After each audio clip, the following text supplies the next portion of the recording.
What up, what up, what up? Happy birthday to Think and Grow Rich. Think and Grow Rich. What y'all think about the last couple readings? Like, was y'all digging it? Was y'all feeling it? Yeah, let me know. So, we're on pages 11 and 12 now.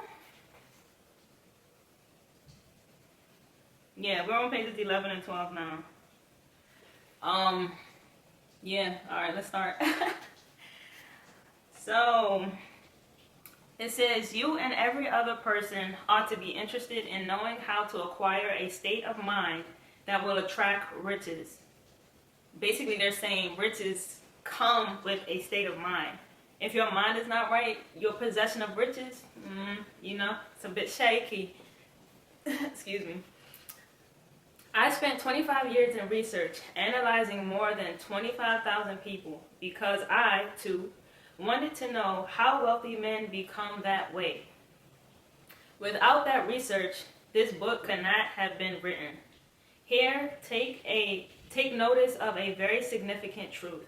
The business depression started in 1929 and continued on an all-time record of destruction until sometime after President Roosevelt entered office. Then the depression began to fade into nothingness. Just as an electrician in a theater raises the light so gradually that darkness is transmuted into light before you realize it, so did the spell of fear in the minds of people gradually fade away. So did the spell of fear in the minds of the people gradually fade away and become faith. So basically turning fear into faith. As soon as you master the principles of this philosophy and begin to follow the instructions for applying those principles. So let me finish this sentence and then explain. So, as soon as you master the principles of this philosophy and begin to follow the instructions for applying those principles, your financial status will begin to improve. And it's just like, a lot of people be like, okay, if I do this, I gotta do, like, have a routine schedule kind of. And that'll help you grow in discipline, which I do agree, will also help you obtain what you want to possess. So it's just like, you can have principles. It's easy to have a list of principles, but to acquire them in your day-to-day and to implement them in your day-to-day, that's different. Everything you touch will begin to transmute itself into an asset for your benefit. Impossible? Not at all. One of the main weaknesses of mankind is the average person's familiarity with the word impossible. He knows all the rules that will not work. He knows all the things that cannot be done. This book was written for those who seek the rules that have made others successful and are willing to stake everything on those rules. A great many years ago, I purchased a fine dictionary. The first thing I did was turn to the word impossible and neatly clipped it out of the book.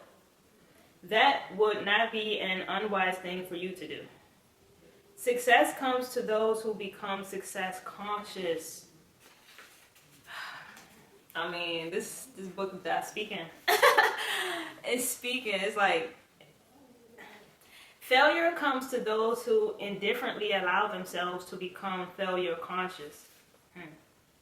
The object of this book is to help all who seek it learn the art of changing their minds from failure consciousness to success consciousness. Another weakness found in altogether too many people is a habit of measuring everything and everyone by their own impressions and beliefs. Like my coach tells me, like, you can't hate rich people. Like, if you want to be successful, like, if you want to acquire a certain state of success, you can't hate rich people. Like, and I grew up looking at rich people like they're the enemy. Like, they rich and I'm not. But that's all I've known.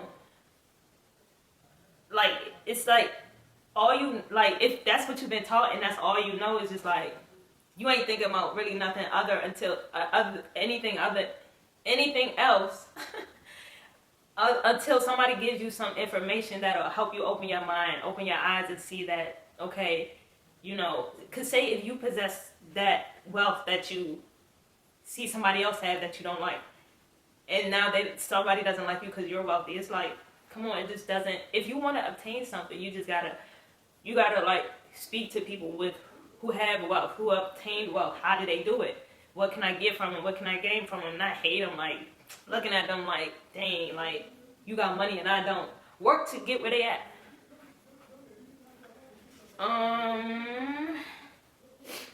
Some who read this will believe that no one can think and grow rich.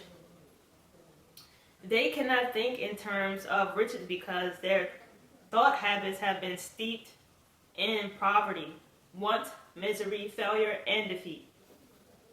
Millions of people look at the achievements of Henry Ford and envy him, his good fortune, or luck, or genius, or whatever it is they credit for Ford's fortune. Perhaps one person in every 100,000 knows of the secret of Ford's success, so we about to find out. And those who do know are too modest or too reluctant to speak of it because of its simplicity. Wealth is not always a battle. Like they said, simplicity, they put the word simplicity in here, so let's see what they're talking about. A single transaction will illustrate the secret, quote unquote, perfectly, because it's not really a secret. When Ford decided to produce his now famous V8 motor, he chose to, y'all, real quick, I just heard of a V10, crazy.